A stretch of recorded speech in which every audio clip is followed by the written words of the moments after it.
আমি এখন চাপা শুটকির ভর্তা বানাবো।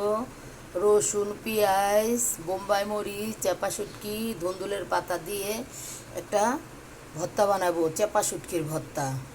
আমি এখন একটু শুটকিটা লাড়া দিব। ধুন্দুল পাতা শুটকি আমি এখন নামাই ফেললাম।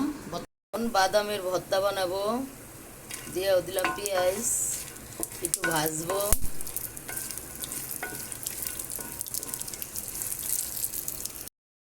বাদাম ভাজা শেষ। এখন চিংড়ি মাছ, শুকনা মরিচ, কাঁচা মরিচ, রসুন, পেঁয়াজ, ধনিয়া পাতা দিয়া চিংড়ি মাছের ভর্তাটা করব। ধনিয়া পাতা, চিংড়ি মাছ, শুকনো মরিচ, কাঁচা মরিচ, রসুন, পেঁয়াজ, চিংড়ি মাছ ভাজা হয়ে গেছে, আমি নামাই।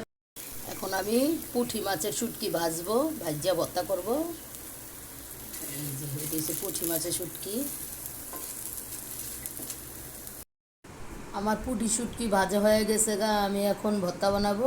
আমার ভর্তা বানানো হয়ে গেছে। এটা চিংড়ি শুটকি, এটা বাদামের ভর্তা, এটা হচ্ছে পুঁটি শুটকি, আর এটা হচ্ছে চেপা শুটকি। আমার ভর্তা বানানো